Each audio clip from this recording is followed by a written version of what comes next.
Bugun Mursak brendi asoschisi, dizayner Nilufar Abduvaliyeva bilan intervyu o'tkazamiz. Nilufar kim aslida ichida? Bilasizmi, ichimda men Sizni kiyimlaringizni bahosi eng qimmati qancha, eng arzoni qancha? bilasizmi, hozir bu yerda endi eng qimmatlari Bularni yuvsa bo'ladimi? men uchun baxt bu. Kimgadir xursandchilik berib bo'lishish. Figurangizni qarang, qanaqa joyda?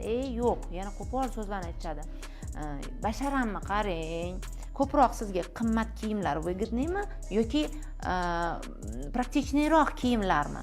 Men bilan ko'proq kimlar oladi? Bizni yoshimizdagi ayollarmi yoki kelinlarmi? Ko'proq kimlar kiyadi? E'tiborimni mana shu Mursak degan nomi tortgan. Nilufar bu fasonlarni o'zingiz o'ylaysizmi? Million bersangiz, u million ham kam bo'ladi, milliard ham kam bo'ladi.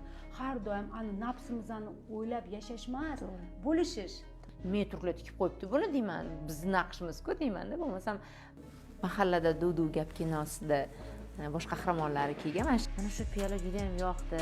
Men devушкамga olib boraman. Agar ikkita piyola sovg'a qilsanglar, shunaqa xursand bo'lib ketdim. Roq qiladi. Sumkani tutmasam ham gaplashasiz men bilan, to'g'rimi? Ayniqsa har kuni ertalab kofega boraman. Nima degan yelkaga tashlab, eksklyuzivniy bo'lib maxsus Mursak brendi tomonidan qo'yilgan sovg'amiz bor. Ushbu sovg'aga qanday ega bo'lishni biz intervyu oxirida e'lon qilamiz.